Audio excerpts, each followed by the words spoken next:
Welcome to the Power Circuit. This program is specially packaged by the Transmission Company of Nigeria, TCN, to enlighten you about what this power utility company does.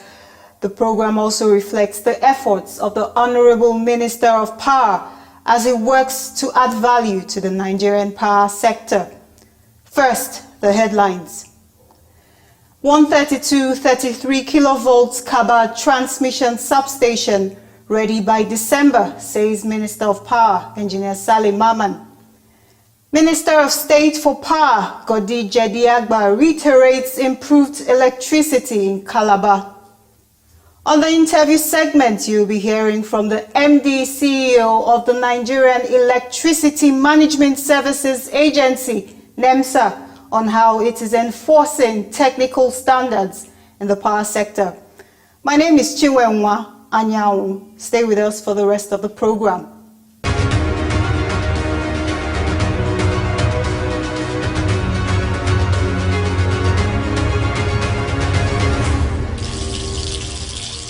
The Minister of Power, Engineer Salim Maman, has said the federal government will deliver the 132.33 kilovolts Kaba transmission substation in Kogi State by December this year to improve power supply to 19,200 homes. Engineer Maman revealed this recently, saying the project is being implemented and supervised by the Transmission Company of Nigeria, a power utility firm under the Federal Ministry of Power. So far, gantries and support structures have been erected, while equipment erection was ongoing, after which termination and energizing of the substation are expected. The minister said the project is being financed by the World Bank's Nigeria Electricity Transmission Project NETAP facility and the federal government towards completing it by December 2020.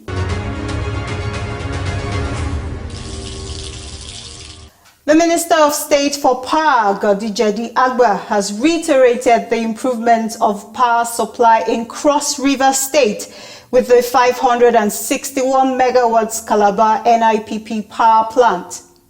Mr. Jediagba stated this when he inspected the power plant at Ikot Inyong in Odukpani local government area of the state. The plant is among the 10 gas-fired power plants built by the Niger Delta Power Holding Company, NDPHC, under the National Integrated Power Project, NIPP. But I'm satisfied with what I've seen here. I'm happy that things are working well. Everything seems to be smooth.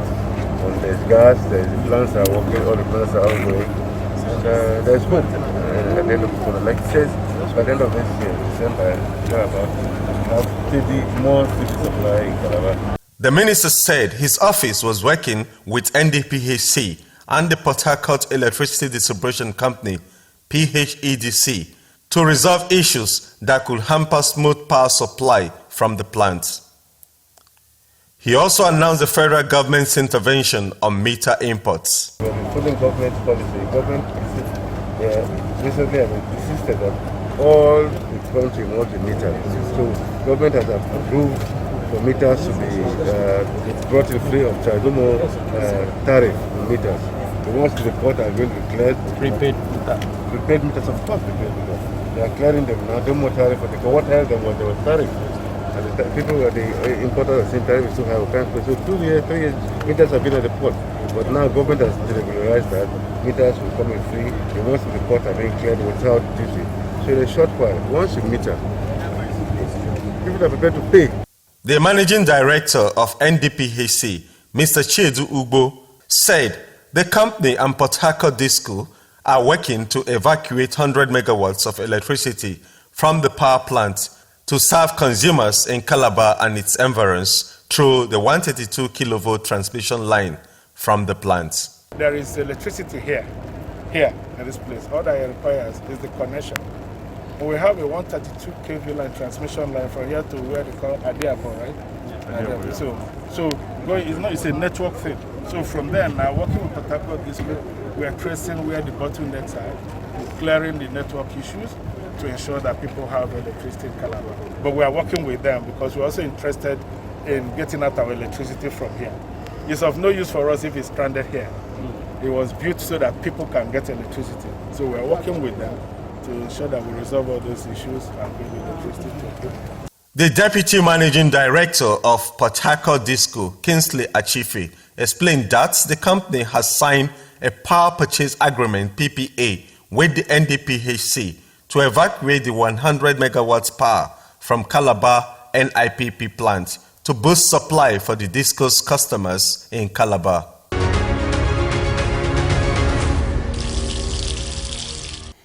The Federal Ministry of Power, precisely the Office of the Minister of State for Power, is supporting a renewable energy firm to deliver uninterrupted power supply to primary healthcare centers. The project handler and CEO of Volsource Energy Limited, Engineer Tomiwa Bayo Ojo, spoke about the expected impact of the project, especially at a time when Nigeria was battling the COVID-19 pandemic. What Volsource Energy is doing at Cairo Primary Healthcare Center is that we're installing a 12 kilowatt peak mini grid with a 58 kilowatt hour battery bank. What prompted this is that we realized that the primary healthcare center here was facing serious issues in service delivery when it comes to delivering of babies, providing services to aged citizens in the Cairo area and its environs. So we took on the initiative to start the Volsource Solar for Health program, and the aim of that program is to provide 24 hours electricity to primary healthcare centers across Nigeria. We're in collaboration with the Office of the Minister for State for Power, Mr. Godi Jediagba, OFR. He has supported us in getting this project done as well. The Minister of State for Power, Mr. Godi Jediagba, had reiterated the need for rural power access to improve the quality of lives at the grassroots. In 2019, Mr. Jediagba commissioned a solar mini-grid in Rokota community of Niger State to improve the economy of the community. One of the installers, Engineer John Negedu, shared his experience in the work process. It has been great. We've had little bits of ups and downs, but nothing that we couldn't overcome. Generally, the staff here, they've been cooperative.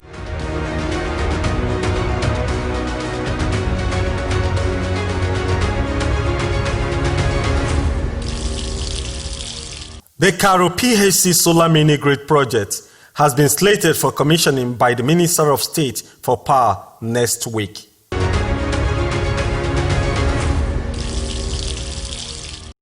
Do you know that vandalizing power infrastructure and stealing its components have negative impact on government's efforts towards improving the nation's power sector? Say no to vandalism. Vandalism leaves TCN with the enormous task of re-erecting and restringing damaged power transmission lines and towers, which cost millions of naira to rebuild. Money that should be used for transmission expansion projects to make increased bulk electricity readily available to electricity consumers through the distribution companies. Do you know that vandals are destroying our common national assets, funded with taxpayers' monies, and negatively impeding our common socio-economic progress?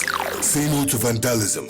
Do not condone vandals, because stealing parts of electricity transmission towers and cables disrupts the transmission of generated power to distribution load centers, threatening the national grid, your comfort, and ultimately the nation's economic growth.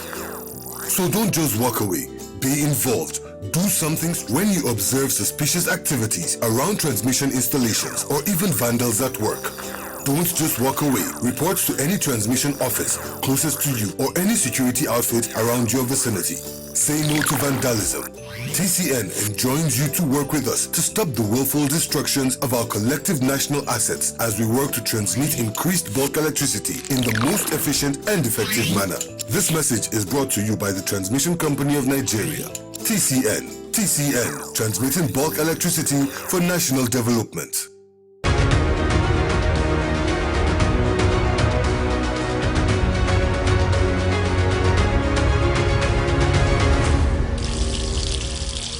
The national power grid has achieved another all-time power generation peak of 5,420.30 megawatts of energy just 2 weeks after recording the previous peak energy. A statement by the General Manager, Public Affairs at the Transmission Company of Nigeria, TCN, Ndidimba, said the recorded peak energy was effectively transmitted through the national grid at a frequency of 50.10 Hz at 9:15 p.m. on August 18, 2020.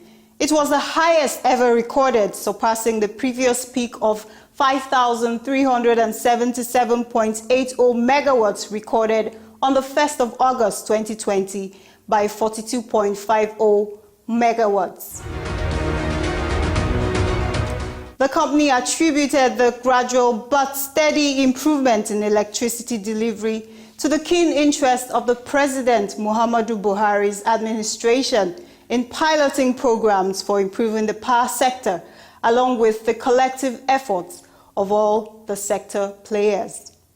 TCN also said it was committed to working assiduously to further stabilize, rehabilitate, and expand the grid. It urged Nigerians to support this by safeguarding power installations nationwide.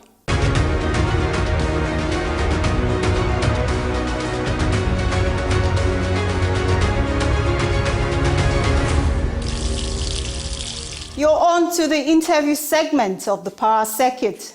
The Managing Director and CEO of the Nigerian Electricity Management Services Agency, NEMSA, Engineer Peter Eweso, speaks about how NEMSA enforces technical and safety standards in the Nigerian electricity supply industry. NEMSA was established to enforce technical standards in the power sector. How have you been doing this?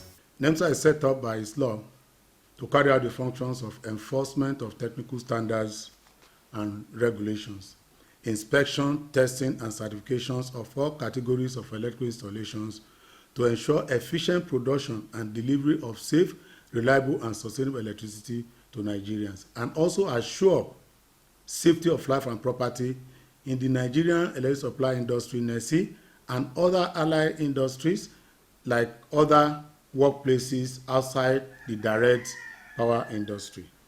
And in doing this, it's actually straightforward. If you from the heart, you see that we have been empowered to carry out this enforcement through technical inspection, testing, and certification of installation. In doing this, by law, no electrical installation in this country or electricity energy meter in this country is allowed to be installed and put into use without having been tested, inspected, and certified fit for use. If that is done, such installation is illegal. And from such installation, for example, we've been able to find out that some materials and equipment that are brought in for use are out of specification with the Nigerian Technical National Standards, and so such equipments are removed. 2, we carry out our enforcement through enforcement orders that we issued in the industry.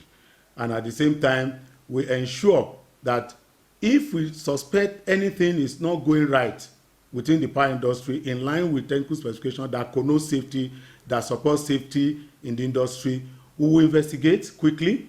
And if we find out that there's any necessity for us to issue an enforcement information, we'll issue to the industry. And as we go along, I'll be able to expatiate further on it. But basically, enforcement notices, enforcement orders are part of the instrument we use to carry out the enforcement of any anomaly we discover and find in the industry. What measures has the agency adopted to maintain technical standards in Nigeria? We are actually to enforce technical standards and regulations that have been published by the regulator. And all other statutory bodies like Standard Organization of Nigeria, IEC standards in the power industry. And so for us to sustain and maintain this, we have broken this down by actually putting in place specific guidelines. And that is why we started putting Nigerian Electrical Installation and Construction Guidelines Manual. That manual specifically explained what the regulation has said, what specification has said. Because the regulation is just to give you some specific directives on what to be done. But the guideline now explain in detail what and how you actually have to do it. We equally have the guideline for inspectory services and enforcement in the industry, because NEMSA is not just to do inspection and certification alone. We do what we call inspectory services, which were those functions that this agency took over from the sole activities of the then Electrical Inspectory Services of the Federal Ministry of Power. So these guidelines were put them in place, and very soon we're going to launch another guideline for inspection of mini grid in Nigeria, which is being developed between us and the development partners, GIZ, through the Nigerian Energy Support Program of the Federal Ministry of Power. So all these are the things we put in place, and if we find out too that there is need for us to organize seminars, to organize stakeholders forum, we've done, to bring all the people in the industry together, and then we brainstorm on certain issues we feel we need a change, we need improvement, especially to connote safety. So all those things we have actually done to sustain ensuring that every person in the sector, right from generation down to distribution and utilization, actually maintain the required standard and then comply with the relevant statutory requirement in line with international best practice. How effective has NEMSA been in certifying electrical contractors and testing meters? We must ensure that the technical personnel, especially electrical contractors who are working in the industry, actually knows what is the meaning of the work that is put in their hand.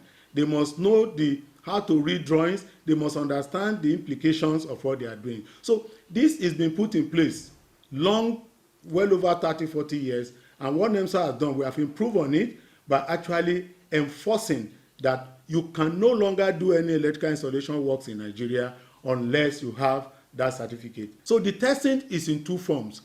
Before anybody can bring any meter to Nigeria, either it's an importer or it's a manufacturer who's manufacturing in Nigeria, there is the first test that must be done, and that test is called type test certification. This test is what we use to find out whether this meter, first and foremost, meet the requirements of the regulation, the Nigerian metering code, published by the regulator. At the same time, we find out too, is it in line with NEMSA's Act? Then after that, we'll now take them to this testing laboratory where they'll carry out series of tests. Then we issue what we call type test certificate to show that this meter, it is correct meter. When you now bring large quantity of the meter, we'll give you type test certificate. You will now bring, if you say bring about 5,000, we then need to test a portion of those meters. We need to test minimum of about 10% of them to find out the quality of these 5,000 you brought. Are they the same quality of the type test meter we have issued? How do you interface with other agencies in the power sector? We have a lot of ways of interfacing because our activities are interwoven. For example, TCN, in this area of ensuring technical standard, to ensure that they don't have their the grid disturbed, we collaborate. And when there are technical issues, like for example, they want to actually get some of their installations approved for how do I call it now? Maybe they want to do a new development, and then we need to actually look at it, review whatever is being done, and put our own input through criticism to say if you do it this way, it's better than the way you want to do it. We'll discuss and look at it. And like other agencies too, who, for example, they are building a line and they suddenly find they cannot meet up with the specific requirements of the regulation. For example, you are building a line, a 330 kV line, and you are supposed to maintain what we call 50 meters. That's from the center of that line, 25 meters both ways. And then we cannot now say because of what regulation is specifically that project cannot go, especially when the corridor is already very tight. All we then need to do, interface through dialogue, discussion, and then bring in a design that will take care of that challenge. And all this continual dialogue we do every day, and with NEC, definitely we have our means of communication. If there are issues, we try to sit together and look at them and get them, because NEMSA cannot be an agency on its own, because you cannot do everything. If we find issues are not right, we communicate, and then it can lead to dialogue and discussions, and this is actually done through communication, through regulation, through notices we are doing. And then with the DISCO too, because even though we actually do enforcement and inspection of their product before they do, we actually have regular meetings and dialogue with them. That's why to make sure that we bring everybody together, we normally organize biannual stakeholders forum to discuss challenges in the industry and then address them. So those are various ways through which we actually interface or relate with other agencies. What message do you have for NEMSA staff and the power sector? The message I have for NEMSA staff is that they should not be discouraged of the challenges that they are facing in the industry. Any man who wants to carry out an enforcement, basically, you can't be liked by every person. Never. So they should know them enforcing and making somebody to do the right thing in his own is a challenge. I encourage them to please take that courage, because the work you put in your hand is to ensure stability of network so that we can have stability of power supply. It is to ensure safety so that we can save life and property in the industry. At the same time too, it is for you to actually ensure that this country do not continue to wallow in poverty of power. You find, for example, there is power available on the grid, but because the line has broken down, are you getting my point? You can't deliver the power. But if you enforce and insist that it must be done rightly, they will do it.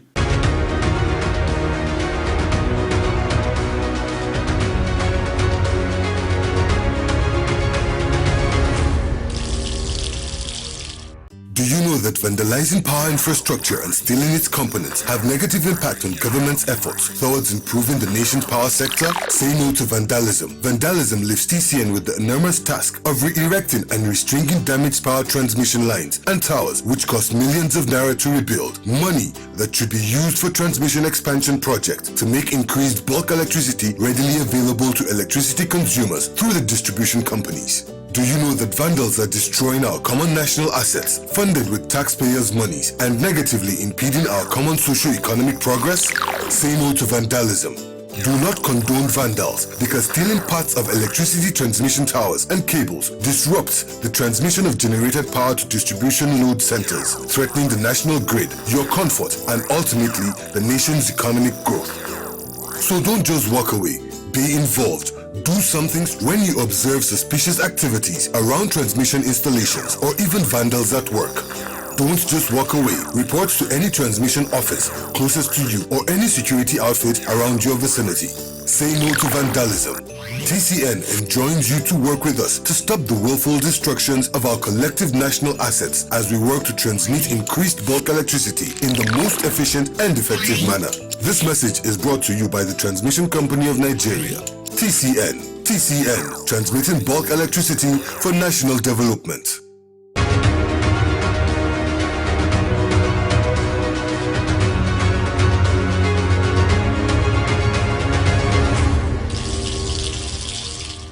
As we conclude this edition, here is a recap of the headlines.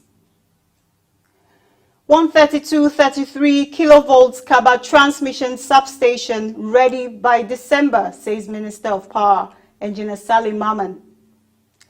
Minister of State for Power, Godijedi Agba, reiterates improved electricity in Calabar. The power circuit continues next week. You can view this episode and subsequent ones on the TCN YouTube channel. You can always interact with us on these platforms, so you can support TCN in advancing its mandate. Remember that the coronavirus is real, as tens of thousands have died globally.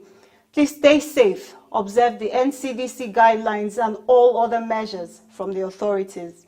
I am Chiwenwa Anyanwu. Bye for now.